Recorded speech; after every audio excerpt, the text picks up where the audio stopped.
I'm in my office. Sitting across from me is a 14-year-old girl. Her hair is disheveled, her plaid school uniform torn. She was sent to me because of an attitude problem.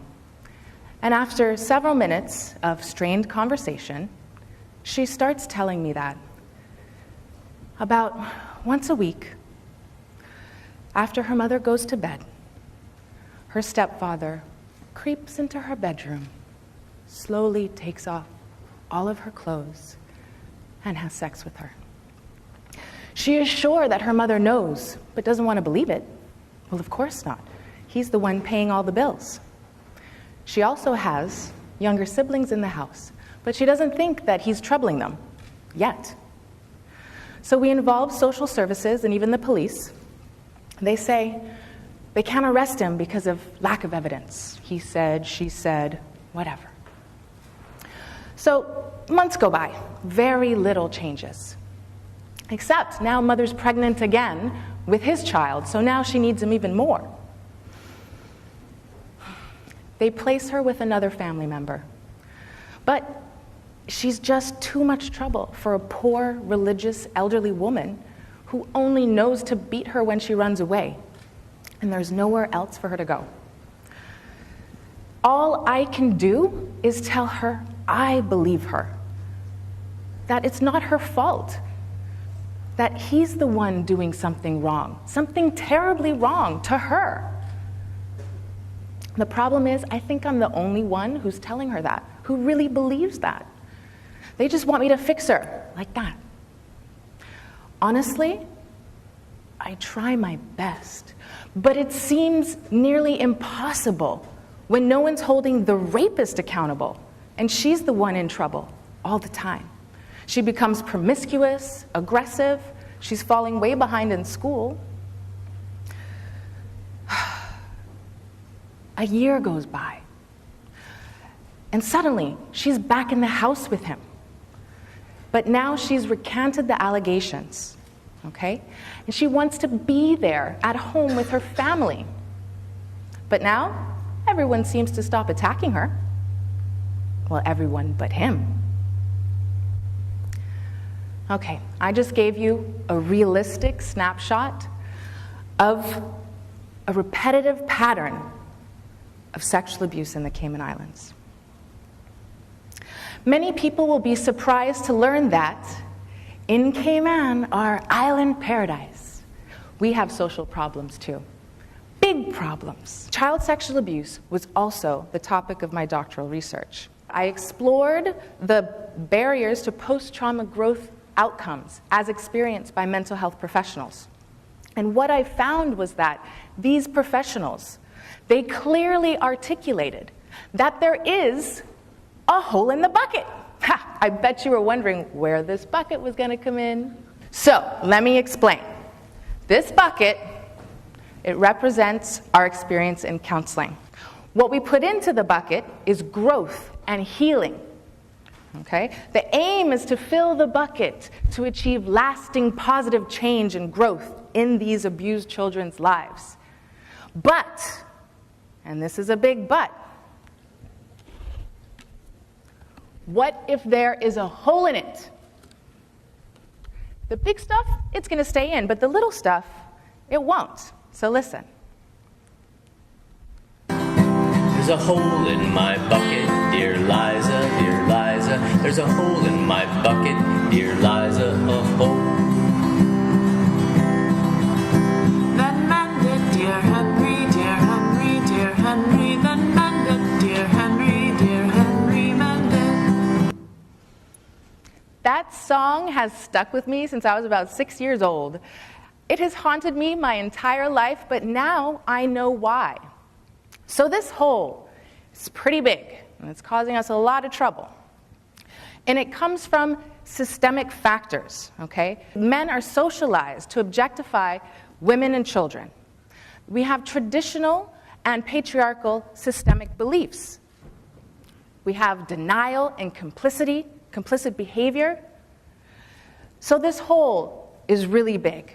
But not only do we have this hole, but we also have, that's right, see it? crabs, right. So the Kaymans in the room might be familiar with the idea of having crabs in a bucket.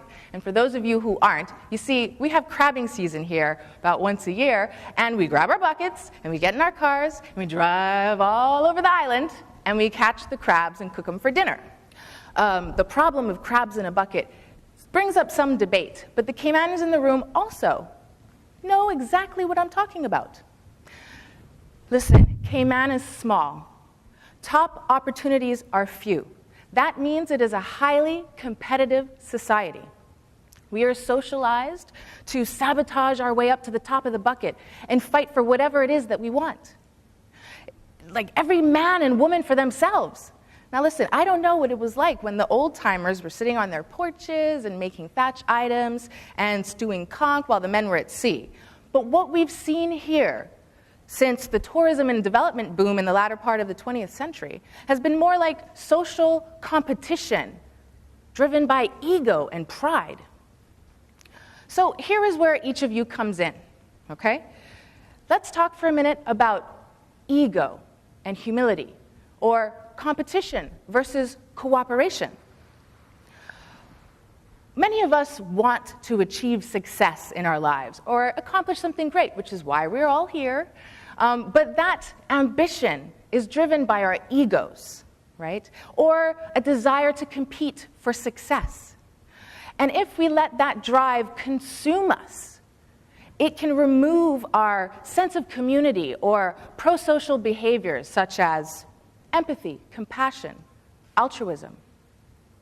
And this can lead to a survival of the fittest mentality and even to malicious behavior or violent behavior, like this. Anyone remember that? Right, the book where the little boys were stranded on a deserted island and they became like savages when they had to fight for survival? Okay. So this story showed us how undiluted ego, fear, ambition, and greed can consume us, right, and cause social competition or even violence. Now, maybe you're thinking this is a far-fetched example. Or maybe you're wondering, what does this have to do with the crabs in a bucket again? Well, let me ask you this. Think about a time when either someone stepped on you to get to the top, or perhaps you were the one doing the stepping. Maybe, maybe not, who knows? But I'm sure you can relate to that example, right? So, an alternative to this social annihilation is social cooperation. And to establish this social cooperation, excuse me, my lips are kind of dry, we have to develop our sense of humility rather than ego. And what I mean by this is that we do not consider ourselves as better or worse than other people. And as we cultivate this humility, we're going to connect to other people. We're going to relate to each other as equals, and we're going to partner in our efforts to reach our respective goals. Now, a synergy begins to build when we work together in this way. And a synergy literally means the creation of a whole that is greater than the sum of its parts, like this.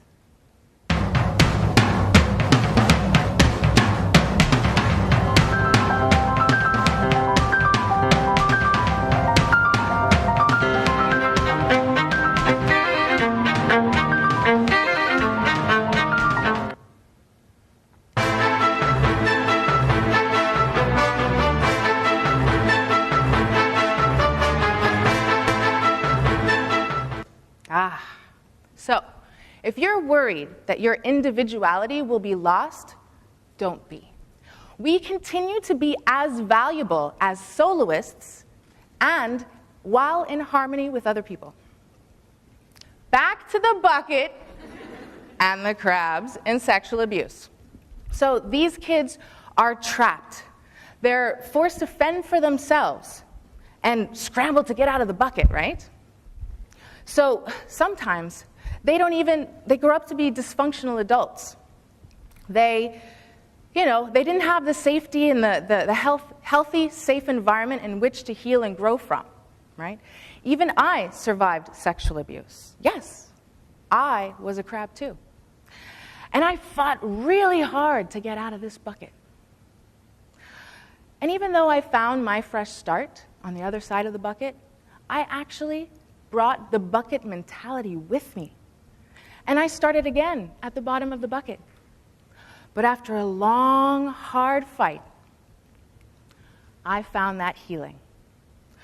I was able to find my way to success and humility and peace and the courage to come back to Kayman and not only fight to help the other crabs get out of the bucket and survive, but work together and thrive.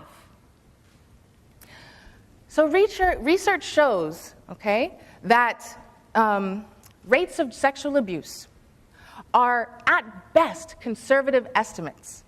In fact, when real incidence is about 20% higher than the actual reported rates.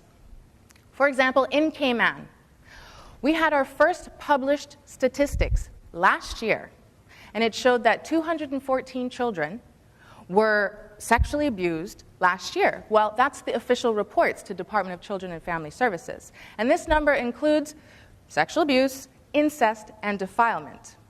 This number does not include the unreported cases of sexual abuse or the ones in which there was a lack of evidence. So how is it that in a place so small and familiar,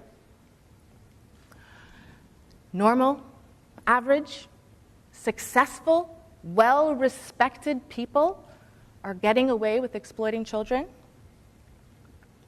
The simple and perhaps surprising answer is we as a society accept it. We do, seriously. Perhaps you particularly do not accept it. But we each contribute to the complicit attitudes that create this problem in our society. So what I want to do is just ask you to really consider what part you play in this problem. Resolve never to be a crab in the bucket. In order for us to actually mend the hole in the bucket, this is the solution that we need to work towards. So I cannot fix this problem on my own. I need your help.